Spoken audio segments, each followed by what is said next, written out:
السلام عليكم ورحمة الله وبركاته.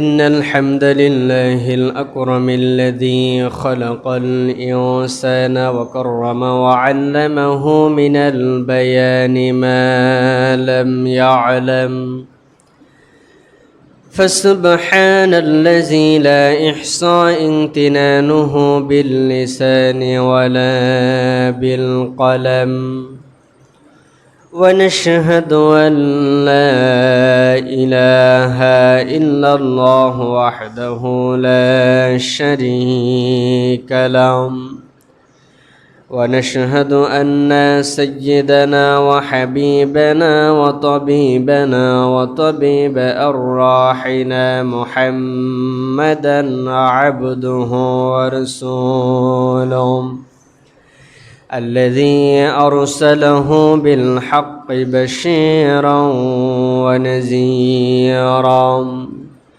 وداعيا إلى الله بإذنه وسراجا وقمرا منيرا. فقد قال الله تعالى في كلامه المجيد وفرقانه الحميد: أعوذ بالله من الشيطان الرجيم. بسم الله الرحمن الرحيم. يوم تبيض وجوه وتسود وجوه إلى آخر الأيام. إن الله وملائكته يصلون على النبي يا أيها الذين آمنوا صلوا عليه وسلموا تسليما. اللهم صل على محمد وعلى آل محمد كما صليت على إبراهيم وعلى آل إبراهيم إنك حميد مجيد.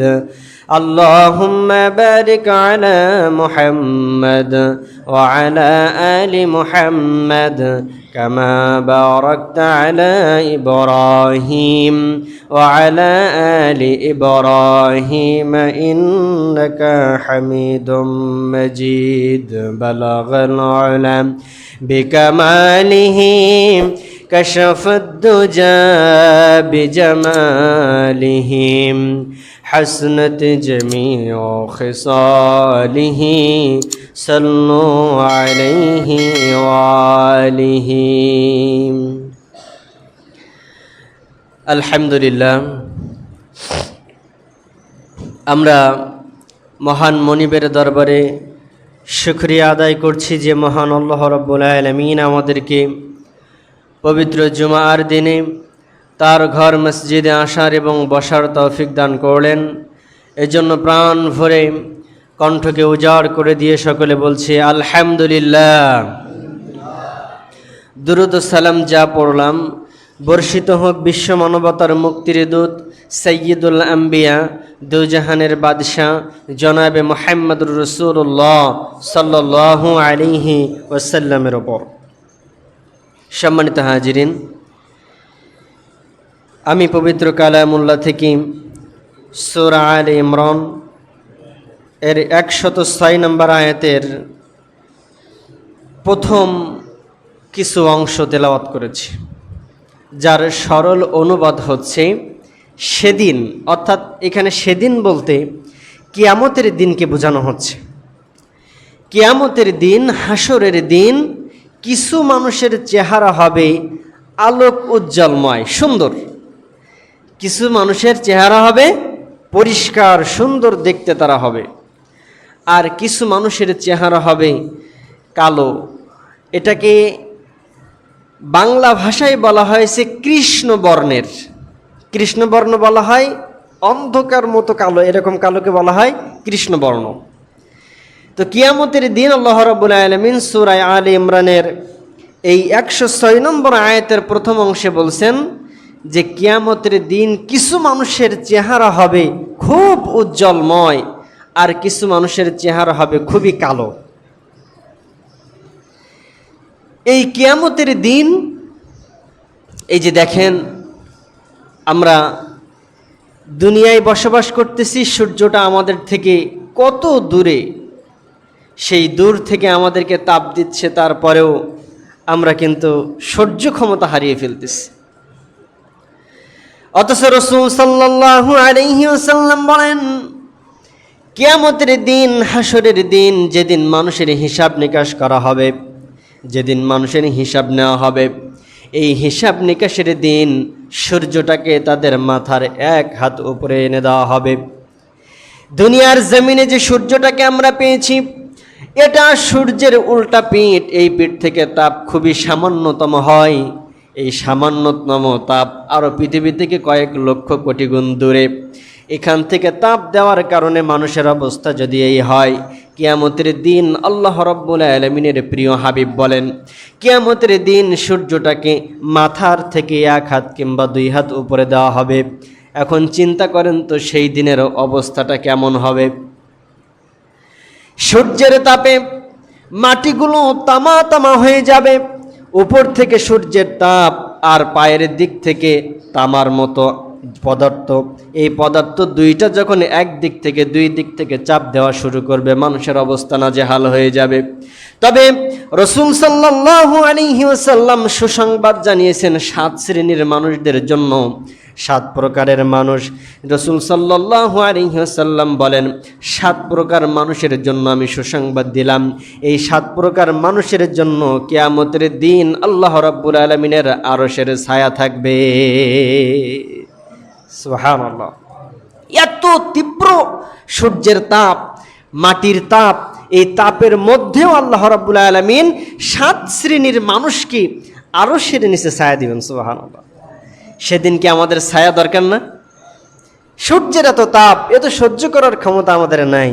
তো সেদিন আমাদের উচিত হবে যে কাজগুলোর কথা রাসূল সাল্লাল্লাহু আলাইহি ওয়াসাল্লাম বলেছেন, যে 7 শ্রেণীর মানুষ, যে 7 শ্রেণীর মানুষকে আল্লাহ রাব্বুল আলামিন আরশের নিচে ছায়া দিবেন, সেই 7 শ্রেণীর মানুষের মধ্যে আমরা অন্তর্ভুক্ত কিনা, 7 শ্রেণীর মানুষের মধ্যে আমরা পড়ি কিনা, না পড়লে কিভাবে পড়া যাবে, সেটা আজকে আমরা দেখার চেষ্টা করব ইনশাআল্লাহ। হাদিস থেকে বলছি, হযরতে আবু হুরায়রা রাদিয়াল্লাহু তাআলা আনহু থেকে হাদিসটি বর্ণিত। এই হাদিসটা বহু জায়গায় বর্ণিত হয়েছে। হাদিসটা জাল হওয়ার কোনো কারণ নাই, কারণ হাদিসটা প্রসিদ্ধ যতগুলো কিতাব আছে, এমনকি সিয়াসাত্তার যে 6টি কিতাব, সহিহ বুখারী, মুসলিম, তিরমিজি, এমন করে মিশকাতুল মাসাবি, আহমদ, তিরমিজি, এরকম যে কিতাবগুলো রয়েছে সমস্ত কিতাবের মধ্যে হাদিসগুলো এসেছে। এমনকি সহিহ বুখারীতে এক জায়গায় নয়, 4 জায়গায় হাদিসটি এসেছে। রাসূল সাল্লাল্লাহু আলাইহি ওয়াসাল্লাম বলেন, হযরতে আবু হুরায়রা রাদিয়াল্লাহু তাআলা আনহু থেকে বর্ণিত, রাসূল বলছেন, কিয়ামতের দিন একটু কঠিন মুসিবতের সময় মানুষ যখন দিশেহারা হয়ে যাবে, ওই সময়ে আল্লাহ রাব্বুল আলামিন 7 শ্রেণীর মানুষকে আরশের নিচে ছায়া দিবেন, যেই দিন আরশের ছায়া ছাড়া আর কোনো ছায়া থাকবে না। এই তীব্র রোদে আমরা যদি হাঁটতে হাঁটতে হাঁটতে হাঁটতে দেখা যায় কোথাও ছায়া নাই যেখানে একটু দাঁড়িয়ে আমরা একটু বিশ্রাম নিতে পারবো, হঠাৎ একটা গাছ দেখা গেছে, আপনারা এক দলে মনে করেন 60 থেকে 70 জন মানুষ, আর ওই গাছের নিচে 5 থেকে 6 জন মানুষ দাঁড়ানো যাবে, ও ছায়াটা এতটুকু। এখন কি ওইখানে মারামারি বেঁধে যাবে না? কে গাছের নিচে ছায়া নিতে পারবে? মানে এত ক্লান্ত হয়ে গেছে মানুষগুলো। কিয়ামতের দিন আল্লাহ রাব্বুল আলামিনের একমাত্র আরশের ছায়া ছাড়া আর কোনো ছায়া থাকবে না, এটা বলছেন রাসূল সাল্লাল্লাহু আলাইহি ওয়াসাল্লাম। আর সেই আরশের ছায়া 7 শ্রেণীর মানুষ পাবে। তার মধ্যে 1 নম্বর, আল্লাহ রাব্বুল আলামিনের প্রিয় হাবিব মুহাম্মদ সাল্লাল্লাহু আলাইহি ওয়াসাল্লাম বলেন, যে 7 শ্রেণীর মানুষ কিয়ামতের দিন আরশের নিচে ছায়া পাবেন, তাদের মধ্যে 1 নম্বর হলো ওই ব্যক্তি ইমামুল আদল, যিনি ন্যায়পরায়ণ বাদশাহ, ন্যায়পরায়ণ বাদশাহ, সরকার, যিনি সঠিক ব্যবহার করেন, সঠিক বিচার করেন, তার দেশটাকে ইসলামী আইন কানুন অনুযায়ী পরিচালনা করেন, যখন তার কাছে কোনো বিচার নিয়ে যাওয়া হয় তখন সে টাকার ধারে ধারে না, বরং ন্যায় বিচার দেওয়ার জন্য সে সচেষ্ট থাকে। আমাদের দেশের অবস্থাটা হয়েছে এমন, কোনো সমস্যায় আপনি পড়েছেন, কোনো সম্পত্তি বা কোনো কিছু নিয়ে আপনি বিভেদে পড়ে গেছেন, এখন যদি বিচারপতিকে ডাকা হয়, এখন দেখা যায় অপোজিট পক্ষ যে জমি পাবেই না, সেই পক্ষ বিচারপতিকে কিছু ঘুষ দিয়ে দিল, ঘুষ দেওয়ার কারণে সে রায় দিল তাদের পক্ষে, আপনার জমি আর আপনার থাকলো না। এরকম অবস্থা কিন্তু আমাদের সমাজে আছে। রাসূল সাল্লাল্লাহু আলাইহি ওয়াসাল্লাম বলছেন, কিয়ামতের দিন যে সমস্ত মানুষগুলি আরশের নিচে ছায়া পাবেন তাদের মধ্যে 1 নম্বর হলো ইমামুল আদল, ন্যায়পরায়ণ বাদশা। ন্যায়পরায়ণ বাদশা, ন্যায় বিচার করে এমন বাদশা, তার জমিনে মানুষগুলোর প্রতি, সবার প্রতি সমান ব্যবহার করে, এরকম বাদশা কিভাবে আরশের নিচে ছায়া পাবে? হযরত ওমর রাদিয়াল্লাহু তাআলা আনহু এই ইমামুল আদলের শ্রেষ্ঠতম উদাহরণ। হযরত ওমর রাদিয়াল্লাহু তাআলা আনহু এই ঘটনা আমরা কে না জানি। রাতের আধারে তিনি ঘুরে বেড়াতেন, অর্ধজাহানের খলিফা, অর্ধজাহানের বাদশাহ, ইমামুল আদল কাকে বলে, ন্যায়পরায়ণ বাদশা কাকে বলে? হযরত ওমর ফারুক রাদিয়াল্লাহু তাআলা আনহু রাতের আধারে ঘুরে ঘুরে দেখতেন তার কিনারে, তার এলাকার মধ্যে কোনো মানুষ না খেয়ে আছে কিনা। এমনকি ওমর রাদিয়াল্লাহু তাআলা আনহু তার সময়ে সমস্ত মানুষদেরকে উদ্দেশ্য করে বলেছিলেন, আমার শাসন আমলে আমার এলাকার মধ্যে যদি একটা কুকুর ফোরাত নদীর অবস্থায়, পিপাসার্ত অবস্থায় মারা যায়, কিয়ামতের দিন আল্লাহ রাব্বুল আলামিন তার বিচারও আমার কাছ থেকে নেবেন। আল্লাহু আকবার। ইমামুল আদল কাকে বলা হয়? মানুষের কথা বলার অধিকার দিতে হবে, এটা ইমামুল আদল। মানুষ সঠিকভাবে কথা বলতে যদি না পারে, তাহলে সেই ব্যক্তি, সেই নেতা ন্যায়পরায়ণ নেতা হতে পারবে না। মানুষ, একজন সরকার ন্যায়পরায়ণ হতে হলে মানুষকে সবার সমান অধিকার দিতে হবে, সেই সমান অধিকার কিন্তু নাই। ওমর রাদিয়াল্লাহু তাআলা আনহু আরেকটি জায়গায় বলেছিলেন, তিনি যখন মসজিদের মধ্যে খুতবা দিচ্ছেন আর বলছেন, আমার যদি কোনো ভুল হয়ে থাকে তাহলে আমাকে ধরিয়ে দেবেন। তাদের মধ্যে একজন সাহাবী ছিলেন যার নাম হচ্ছে আমির ইবনে জুমাহি। এই সাহাবী বলছেন, ওমর শুনে রাখো, আমি লাঠি, ওই সাহাবীর লাঠি উঁচু করে দাঁড়িয়েছে আর বলছে, ওমর যদি তুমি তোমার শাসনগত ব্যবস্থায় কোনো ভুল ত্রুটি করো, এই লাঠি নিয়ে আমি তোমার ব্যবস্থা গ্রহণ করব। আল্লাহু আকবার। সাঈদ ইবনে আমির আল জুমাহি সাহাবীর নাম। একজন নেতা, আমাদের এখানে মেম্বার মনে করেন আসছে, আর মধ্যখান থেকে একজন মুসল্লি দাঁড়িয়ে বলতেছে, মেম্বার সাহেব বিচার সঠিক করেন নাই, লাঠি কিন্তু সাথে আস। ওখানে হয়তো কিছু বলবে না, যাওয়ার পরে একবার বলবে বাড়ির সামনে দিয়ে যাস। অবস্থাটা এরকম না? ইমামুল আদল কাকে বলে, ন্যায়পরায়ণ বাদশা কাকে বলে, তার উজ্জ্বল দৃষ্টান্ত হচ্ছেন ওমর রাদিয়াল্লাহু তাআলা। এরকম ন্যায়পরায়ণ যারা, আল্লাহ রাব্বুল আলামিনের প্রিয় হাবিব বলছেন, কিয়ামতের দিন আরশের নিচে ছায়া পাবে তারা। আল্লাহু আকবার। শুধু তাই নয়, আপনিও কিন্তু একজন ইমামুল আদল। বলবেন, হুজুর কি করে, আমি তো এমপি না, আমি তো মন্ত্রী না, আমি তো সমাজের বড় নেতা না, আমি তো চেয়ারম্যান না, তাহলে আমি ইমামুল আদল ন্যায়পরায়ণ বাদশা কি করে হলাম? আমি যদি বলি, আপনার পরিবারের মধ্যে আপনি নেতা, আপনার পরিবারে আপনার সন্তানগুলি কি সমান অধিকার আপনি দিতে পেরেছেন কিনা, সবাইকে সঠিকভাবে আপনি ব্যবস্থা করতে পেরেছেন কিনা, এটা আপনার দায়িত্ব। রাসূল বলেন, কুল্লুকুম রাঈন ওয়া কুল্লুকুম মাসউলুন আন রাইয়াতিহি। তোমরা দুনিয়ার জমিনে প্রত্যেকেই দায়িত্বশীল, আর কিয়ামতের দিন আল্লাহ রাব্বুল আলামিন তোমাদের সবার থেকে দায়িত্বর বিচার গ্রহণ করবেন। কিয়ামতের দিন আল্লাহ রাব্বুল আলামিন তোমাদের সবার থেকে দায়িত্বের হিসাব নেবেন। আপনি আপনার পরিবারের ইমাম, আপনাকেও ন্যায়পরায়ণ হতে হবে। তাহলে 1 নাম্বার বুঝলাম, ইমামুল আদল ন্যায়পরায়ণ বাদশা হবেন যিনি কিয়ামতের দিন আরশের নিচে ছায়া পাবেন তিনি। আবার 2 নম্বরে রাসূল সাল্লাল্লাহু আলাইহি ওয়াসাল্লাম বলছেন, ওয়া শাবুন নাশা ফি ইবাদাতিল্লাহি তাআলা। 2 নম্বর হলো ওই ব্যক্তি যে ব্যক্তি, যে যুবক তার যৌবনকে আল্লাহর রাস্তায় বিলিয়ে দিয়েছে, সেই ব্যক্তি, ওই যুবক, যে যুবক তার জীবনটাকে আল্লাহর রাস্তায় কাটিয়ে দিয়েছে, আল্লাহর হুকুম আহকামকে দুনিয়ার জমিনে নিজের জন্য মেনে নিয়েছে, আল্লাহর জন্য জিহাদে যাওয়ার জন্য প্রস্তুত আছে, আল্লাহর জন্য নামাজ আদায় করে, আল্লাহ রাব্বুল আলামিনের জন্য যাকাত দেয়, আল্লাহর জন্য হজ করে, যদি সম্পদ থাকে তা থেকে সদকা করে যাকাত দেয়, আর যদি সম্পদ থেকে আল্লাহ রাব্বুল আলামিনের জন্য হজ করে, এই সমস্ত কাজগুলো যে যুবক করবে, আল্লাহ রাব্বুল আলামিনের প্রিয় হাবিব বলছেন কিয়ামতের দিন ওই যুবকটাও আরশের নিচে ছায়া পাবে। বলেন সুবহানাল্লাহ। ওই ব্যক্তি, ওই যুবক, যে যুবক তার সমস্ত জীবনটাকে কাটিয়েছে আল্লাহর রাস্তায়, আল্লাহর হুকুম ব্যতীত, আল্লাহর আইন ব্যতীত আর কোনো কথা শুনে নাই। যেখানে আল্লাহর আইন, আল্লাহর কোনো কথা শুনছে যে এটা আল্লাহ বলছে, সামি'না ওয়া তা'না, শুনলাম মেনে নিলাম, এরকম যে যুবকের মধ্যে আছে, ওই যুবকটাও কিয়ামতের দিন আরশের নিচে ছায়া পাবে। সুবহানাল্লাহ। তাহলে 1 নম্বর ন্যায়পরায়ণ বাদশা, 2 নম্বর হলো ওই যুবক আরশের নিচে ছায়া পাবে কিয়ামতের দিন, যে যুবক তার গোটা যৌবনটাকে কাটিয়ে দিয়েছে আল্লাহ রাব্বুল আলামিনের রাস্তায়। 3 নম্বর বিষয়টা একটু খেয়াল করেন। আল্লাহ রাব্বুল আলামিনের প্রিয় হাবিব বলছেন, ওয়া রাজুলুন কলবুহু মুআল্লাকাতুন বিল মাসাজিদ।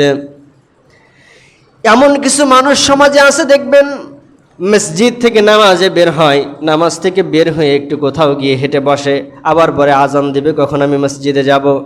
এরকম কিছু মানুষ কিন্তু সমাজে আছে। আল্লাহর রাসূল বলছেন, যে ব্যক্তির কলবটাকে মসজিদের দরজার সঙ্গে আটকানো থাকে, কখন আজান হবে আর কখন আমি মসজিদে যেয়ে নামাজ আদায় করব, এরকম যে ব্যক্তির মধ্যে ধারণা থাকতে থাকবে, যে ব্যক্তির মধ্যে এই ধারণা থাকবে আজান হবে কখন আর মসজিদে যাব তখন, মসজিদটাকে কিভাবে সুন্দর করা যায় এই দিকে মানুষের খেয়াল থাকবে। এক কথা, মসজিদকে সে নিজের ঘরের মতো মনে করবে। নিজের ঘরটা যেমন মানুষ সুন্দর করে তৈরি করতে চায়, মসজিদটাকে সুন্দর করবে। নিজের ঘরটা যেমন পরিষ্কার পরিচ্ছন্ন করে রাখতে চায়, মসজিদটাকে এমন করে পরিষ্কার পরিচ্ছন্ন করতে রাখতে চায়। মসজিদে যখন যেভাবে ডাকা হয়, ওই মানুষটা মসজিদের ডাকে হাজির হয়ে যায়। রাসূল বলছেন, এমন যে ব্যক্তি আছে কিয়ামতের দিন ওই ব্যক্তিটাও আরশের নিচে ছায়া পাবে। সুবহানাল্লাহ। ওই ব্যক্তিটাও আরশের নিচে ছায়া পাবে। 4 নম্বরে আল্লাহ রাব্বুল আলামিন বলছেন, আল্লাহর নবী বলছেন, ওয়া রাজুলুন তাহাব্বুন ফিল্লাহ ওয়া তাফাররাকু আলাইহি। আর সেই ব্যক্তি আরশের নিচে ছায়া পাবে যে ব্যক্তি আল্লাহ রাব্বুল আলামিনের জন্য কাউকে ভালোবাসে, আল্লাহর জন্য কাউকে ভালোবাসে। আমাদের দেশে অধিকাংশ জায়গায় দেখবেন এরকমটা হয়। মাহফিলে গেছে, যাওয়ার পরে বক্তাদেরকে, আলেমদেরকে বলতে থাকে, হুজুর আল্লাহর জন্য আপনাকে ভালোবাসি, হুজুর আল্লাহর জন্য আপনাকে ভালোবাসি। আবার কোনো মানুষ ইসলাম বিরোধী, কোনো মানুষ নবী বিরোধী, কোনো মানুষ আল্লাহ বিরোধী কার্যকলাপে নিয়োজিত আছে, কোনো মানুষ আল্লাহ রাব্বুল আলামিনের মসজিদ বিরোধী কথা বলে। এই সমস্ত মানুষদেরকে ঘৃণা করা, এটাও এখানে আসছে। আল্লাহ রাব্বুল আলামিন বলছেন, কোনো মানুষকে আল্লাহ রাব্বুল আলামিনের সন্তুষ্টির জন্য ভালোবাসা, আবার কোনো মানুষকে আল্লাহ রাব্বুল আলামিনের সন্তুষ্টির জন্য ঘৃণা করা, এই কাজটা যে করতে পারবে, কিয়ামতের দিন আল্লাহ রাব্বুল আলামিন তাকেও আরশের নিচে ছায়া দিবেন। কিয়ামতের দিন আল্লাহ রাব্বুল আলামিন তাকেও আরশের নিচে ছায়া প্রদান করবেন। সুবহানাল্লাহ, সুবহানাল্লাহ। তাহলে আমাদের বন্ধু বানানোর ক্ষেত্রে দেখেন, ইবাদত খুব সহজ, কিন্তু আমরা জানি না, তাই করি না। আমরা বুঝতেই পারি না যে এটা এর মধ্যে ইবাদত আছে। সমাজে চলার পথে প্রত্যেকটা কাজেই ইবাদত আছে। আপনি সকালে ঘুম থেকে উঠেই বললেন আলহামদুলিল্লাহ, আপনার ইবাদত শুরু হলো। এবার নামাজ আদায় করলেন, ইবাদত শুরু হলো। রাস্তা দিয়ে হাঁটলেন, রাস্তা দিয়ে হাঁটার নিয়ম হচ্ছে আপনার মাথাটাকে নিচু করে আস্তে আস্তে আস্তে আস্তে হেঁটে যাওয়া, এটা রাস্তার হক। এভাবে হেঁটে গেলে আপনার জন্য ইবাদত লেখা হয়। একটা হাদিসের মধ্যে আসছে, রাসূল বলেছেন, রাস্তার উপরে যখন তোমরা হেঁটে যাবা, দাম্ভিকতার সাথে তোমরা রাস্তার উপরে হাঁটবা না। রাস্তার উপরে জোরে জোরে পা ফেলবা না, কারণ মনে রেখো ওই মাটি একদিন তোমাকে তার ভিতরে নেবে। সুতরাং দুনিয়ায় জমিনে বেঁচে থাকা অবস্থায় যদি দাম্ভিকতার সাথে রাস্তার উপরে তোমরা হেঁটে হেঁটে চলো, দাম্ভিকতার সাথে জোরে জোরে জমিনের উপরে আঘাত করে পা ফেলে চলতে থাকো, কবর কিন্তু ওর হিসাব নিজেই বুঝে নেবে। এই জন্য মুমিনের একটা গুণাবলী আছে, মুমিন যখন রাস্তায় হাঁটে মাথা নিচু করে হাঁটতে থাকে আর পা ফেলতে থাকে খুব আস্তে আস্তে আস্তে আস্তে, যেন জমিন ব্যথা না পায়, এরকম অবস্থা। এরপরে রাস্তা দিয়ে হাঁটছেন, হঠাৎ একজন মানুষের সঙ্গে দেখা হয়ে গেল, আপনি জানেন তিনি মুসলিম, বলেন আসসালামু আলাইকুম রহমতুল্লাহ, সওয়াব হলো। সওয়াব নেওয়া কত সহজ, কিন্তু আমরা তা বুঝি না। আপনি বন্ধু নির্বাচন করেছেন, বন্ধুকে বলেন, বন্ধু আমি তোমাকে এই জন্য বন্ধু বানালাম, আমি তোমাকে এই জন্য ভালোবাসলাম, কারণ আল্লাহ রাব্বুল আলামিন যেন আমাকে ভালোবাসে। বন্ধুত্বের মাধ্যমে আপনার সওয়াব হচ্ছে। আপনি একজনকে বন্ধু বানিয়েছেন, আপনি মনে মনে বললেন, আল্লাহ আমি একে তোমার জন্য বন্ধু বানালাম, তোমার খুশির জন্যই বন্ধুত্ব করলাম। আবার কাউকে ঘৃণা করলেন, এমনি এমনি ঘৃণা না, সে ইসলাম বিরোধী কার্যকলাপ করেছে সেই জন্য, তখন আপনি বললেন, আল্লাহ এই ইসলাম বিরোধী কার্যকলাপ করেছে, আমি তোমার জন্য একে ঘৃণা করলাম। তাহলে এটা আপনার জন্য ইবাদত হচ্ছে। সালামের যে ব্যাপারটা বললাম, রাসূল সাল্লাল্লাহু আলাইহি ওয়াসাল্লাম বলেছেন, দুনিয়ার মধ্যে সব থেকে কৃপণ হলো ওই ব্যক্তি। আপনার কাছে মনে হয় দুনিয়ায় আপনি একজনের কাছে পানি চেয়েছেন, যার কাছে আপনি পানি আছে, আপনি রাস্তা দিয়ে হেঁটে যাচ্ছেন, খুবই ক্লান্ত, তার কাছে পানি চাইলেন, ভাই আমাকে একটু পানি দাও, সে বলল না না আমি পানি দেব না। আপনার দৃষ্টিতে ওই ব্যক্তি সব থেকে কৃপণ। ওই ব্যক্তি সব থেকে কৃপণ না? যে ব্যক্তি আপনি হেঁটে যাচ্ছেন, তার কাছে পানি আছে, দিলে অসুবিধা হবে না, তারপরেও আপনাকে পানি দিল না, এই ব্যক্তি সব থেকে কৃপণ। এর থেকে আর কৃপণ হতে পারে না। রাসূল বলছেন, ওর থেকেও আরো বড় কৃপণ হলো ওই ব্যক্তি, যে ব্যক্তি একজন মুসলমান ভাইকে দেখতে পেল, কিন্তু দেখার পরেও তাকে সালাম দিল না। সালাম দিতে টাকা পয়সা লাগে না, তারপরে ওই ব্যক্তিকে সালাম দিল না, এই ব্যক্তি দুনিয়ার সব থেকে কৃপণ। এখন হুজুররাও কনফিউজড হয়ে যায়, সালাম কাকে দেব, ও তো দাড়িহীন। একজন মুসলমানকে সালাম দেবো, ও তো দাড়ি নাই, বুঝবো কি করে মুসলমান না হিন্দু? আবার সালাম না দিয়ে বলে, হুজুর সালাম দিলেন না তো। আরে মিয়া তোরে সালাম দেবো কেমনে, তোর তো দাড়ি নাই। একজন মুসলমানের যে সূরত সেটা তো তোমার মধ্যে নাই। হিন্দুকে সালাম দেওয়া কি জায়েজ আছে? তাহলে আমি বুঝবো কি করে তুমি মুসলমান না হিন্দু? আবার হিন্দু ভাইরা অনেকেই দাঁড়িয়ে রাখে, ভুল করে সালাম চলে যায়। একজন মুসলমানের চরিত্র কেমন হওয়া উচিত? আপনার মাথায় যদি একটা টুপি থাকে, আপনি নিজেকে পরিবর্তন করেন একজন হিন্দু, বৌদ্ধ, খ্রিস্টান থেকে, যে আমাকে দেখলেই মানুষজন বুঝতে পারে আমি মুসলমান। হঠাৎ করে আপনি রাস্তা দিয়ে যাচ্ছেন, মারা গেলেন, আল্লাহ না করুক, মারা গেলেন, আপনার কোনো খোঁজ খবর পাওয়া যাচ্ছে না, কোথাকার সন্তান, কোথাকার কি। মানুষ আপনাকে পেল রাস্তায়, মানুষ আপনারে কিভাবে বুঝবে আপনি হিন্দু না মুসলমান? আপনারে জ্বালাবে নাকি কবর দেবে? এটা মানুষ কি করে বুঝবে যদি মুসলমানিত্ব আপনার মধ্যে না থাকে? অনেকে বলবেন, কেন ওই যে হুজুর আমাদের মুসলমানি দেওয়া? আরে ভাই, হিন্দুরা মুসলমানি করায়, এটা ডাক্তারিগত একটা জিনিস। এটা করলে, মুসলমানি করলে এটা শারীরিকভাবে সুস্থতা থাকা যায়। আপনি যে মুসলমান, আপনাকে দেখলেই যেন বোঝা যায় এমন রূপ আপনি ধারণ করেন, এর মধ্যেও সওয়াব আছে ইনশাআল্লাহ। তাহলে বললাম, 4 নাম্বার বৈশিষ্ট্য যে ব্যক্তির মধ্যে থাকবে, একজন ব্যক্তি আরেকজন ব্যক্তিকে ভালোবাসলো আল্লাহ রাব্বুল আলামিনের জন্য, একজন ব্যক্তি আরেকজন ব্যক্তিকে ঘৃণা করবে, এটাও আল্লাহ রাব্বুল আলামিনের জন্য।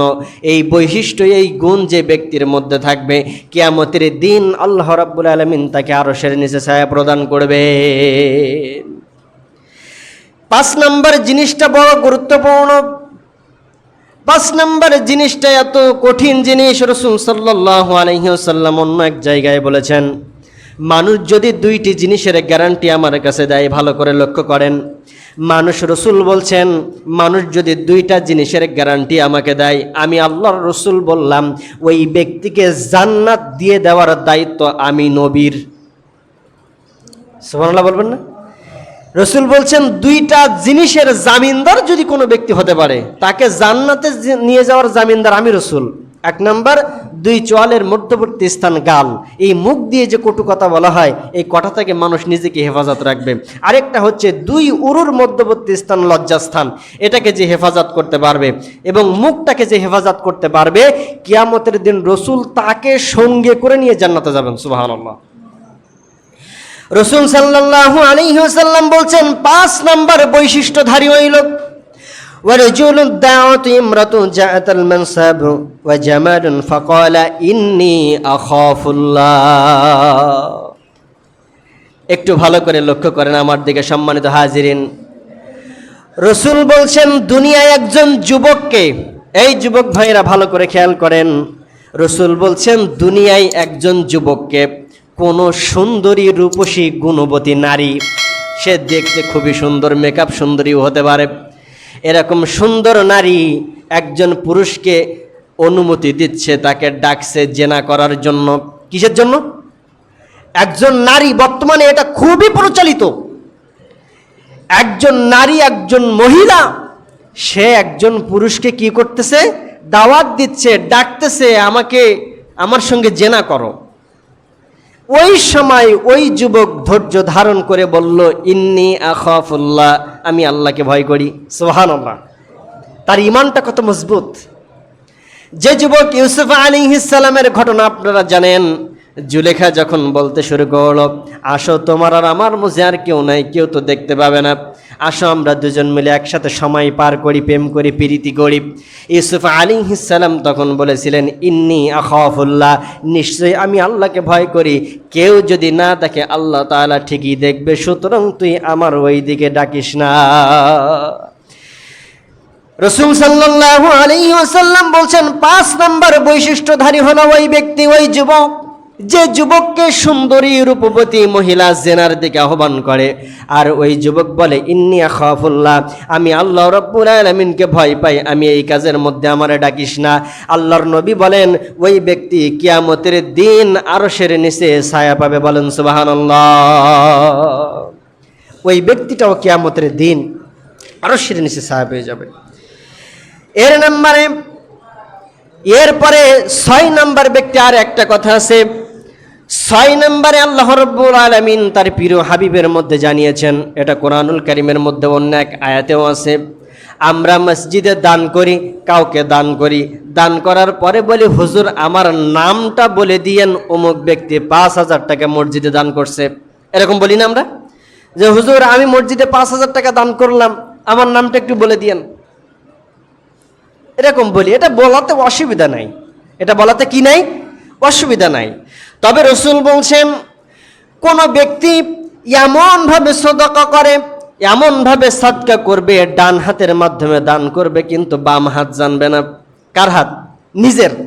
ডান হাত দান করতেছে কিন্তু বাম হাত জানে না, এরকম গোপনে যে ব্যক্তি দান করবে, আল্লাহ রাব্বুল আলামিন বলেন কিয়ামতের দিন তাকেও আরশের নিচে ছায়া দেওয়া হবে। সুবহানাল্লাহ। এই জন্য আজ থেকে সাবধান হয়ে যান, আজ থেকে, যেহেতু আমাদের মূল টার্গেট কিয়ামতের দিনে সুখ পাওয়া, আখিরাতের দিনে সুখ পাওয়া, দুনিয়ার দিনে সুখ নয়। আমাদের মূল টার্গেট কি? আখিরাতে সুখ পাওয়া। তাহলে আজ থেকে দান হবে গোপনে। কে কিভাবে দান করছে কেউ জানি না। হুজুর দোয়া করবেন কি করে? সবাইকে নিয়েই তো দোয়া করা হয়, দোয়া মুখে করা লাগে না। আপনি দান করলে আপনি তৃপ্তি পাবেন, এটাই আপনার জন্য দোয়া। সর্বশেষ রাসূল সাল্লাল্লাহু আলাইহি ওয়াসাল্লাম বলছেন ওয়ারাজুলুন যাকারাল্লাহি খালিআ ফাফাদ্দাত আইনুহা। আর 7 নম্বরে ওই ব্যক্তি আরশের নিচে ছায়া পাবে যে ব্যক্তি আল্লাহ রাব্বুল আলামিনের জিকির আজকারে লিপ্ত থাকে, আর গভীর রাত যখন হয়ে যায় তখন সেজদায় পড়ে তাহাজ্জুদের নামাজে চোখ থেকে পানি ছেড়ে দেয়। অন্য একটা হাদিসের মধ্যে আসছে একজন মানুষ জাহান্নামের আগুন জ্বলতে জ্বলতে পাপিষ্ঠ মানুষটি অত্যন্ত পরিশ্রান্ত হয়ে গেল, অত্যন্ত ক্লান্ত হয়ে গিয়ে এক পর্যায়ে আল্লাহকে বলল, আল্লাহ আমাকে মাফ করে দাও। তখন তাকে এক পেয়ালা পানি দেওয়া হলো, পানি থেকে বলা হলো কয়েক ফোঁটা পানি তুমি জাহান্নামের মধ্যে ছড়িয়ে দাও। লোকটি জাহান্নামের মধ্যে ছড়িয়ে দিলেন, সঙ্গে সঙ্গে আগুনটা নিভে গেল। জিজ্ঞেস করা হলো এটা কিসের পানি? রাসূল সাল্লাল্লাহু আলাইহি ওয়াসাল্লাম বলছেন ওই পানিটা হলো মুমিনের ওই তাহাজ্জুদের নামাজে কান্নারত পানি। তাহাজ্জুদের রাতে, তাহাজ্জুদের নামাজে যে চোখের পানি ফেলা হয় এর গুরুত্ব অনেক বেশি। দেখবেন হাজার চেষ্টা করবেন, আর রাতে তাহাজ্জুদের নামাজে কান্না করা খুব কঠিন, সবাই এটা পারে না। আপনি জোর করে চাইলেও এই সময় কাঁদতে পারবেন না। কাঁদতে পারবে কারা? একেবারে অরিজিনাল সলিড ভাবে তার হৃদয়ে এই জিনিসটা চাচ্ছে, তারা ছাড়া আর কেউ কাঁদতে পারবে না। আপনি চেষ্টা করেন একদিন। কিন্তু রসুল বলছেন কান্না যদি না আসে, কান্নার ভান ধরো। মা বাবার কাছ থেকে একটা জিনিস আমি চাচ্ছি, কাঁদতে পারতেছি না, কান্নার ভান ধরতে হয়, তাহলে সেই জিনিসটা পরবর্তীতে পাওয়া যায়। সম্মানিত হাজিরিন, তাহলে এক কথাই বলে দিই, 7 শ্রেণীর মানুষ, আজকের আলোচনা আমি যেটা করলাম, 7 শ্রেণীর মানুষকে আল্লাহ রাব্বুল আলামিন কিয়ামতের দিন আরশের নিচে ছায়া দিবেন, যাদের মধ্যে যেদিন কিয়ামতের দিন আরশের ছায়া ছাড়া আর কোনো ছায়া থাকবে না। ওই দিন যে 7 শ্রেণীর মানুষকে আল্লাহ রাব্বুল আলামিন ছায়া প্রদান করবেন, তাদের মধ্যেই 1 নম্বর হলো ন্যায়পরায়ণ বাদশা। 2 নম্বর হলো সেই যুবক যে যুবক তার জীবনটাকে আল্লাহর রাস্তায় কাটিয়েছে। 3 নম্বরে সেই ব্যক্তি যার অন্তর মসজিদে আটকানো থাকে, কখন আজান হবে আর মসজিদে যাব এমন চিন্তা ভাবনা যার মনের মধ্যে থাকে। 4 নম্বর হলো যে ব্যক্তি আল্লাহ রাব্বুল আলামিনের জন্যই কাউকে ভালোবাসে, আবার আল্লাহ রাব্বুল আলামিনের জন্যই কাউকে ঘৃণা করে। 5 নম্বরে সেই যুবক যে যুবককে একজন সুন্দরী রমণী জেনার জন্য ডাকতেছে, আর সেই ব্যক্তি বলল আমি আল্লাহকে ভয় করি, আমি তোর মধ্যে, তোর এই শয়তানি কাজের মধ্যে নাই। 6 নম্বর এমন ভাবে দান করবে একজন ব্যক্তি, ডান হাত দিয়ে দান করলে বাম হাত জানবে না, বাম হাত দিয়ে দান করলে ডান হাত জানবে না। আর 7 নম্বর হলো ওই ব্যক্তি যে ব্যক্তি আল্লাহ রাব্বুল আলামিনের জিকির আজকারে ব্যস্ত থাকে আর রাতের নামাজে তার চোখ দিয়ে পানি ছেড়ে দেয়। এই 7 প্রকারের মানুষকে আল্লাহ রাব্বুল আলামিন কিয়ামতের দিন আরশের নিচে ছায়া দিবেন। আল্লাহ রাব্বুল আলামিন এই 7 প্রকারের মানুষের অন্তর্ভুক্ত হওয়ার তৌফিক আমাদের দান করুন, সকলে বলেন আমিন। আল্লাহ রাব্বুল আলামিন আমাদেরকে মাফ করে দিক, তার রহমত আমাদের উপরে নাজিল করুক। ওয়া আখিরু দাওয়ানা আলহামদুলিল্লাহি রাব্বিল আলামিন। আসসালামু আলাইকুম ওয়া রাহমাতুল্লাহি ওয়া বারাকাতুহু।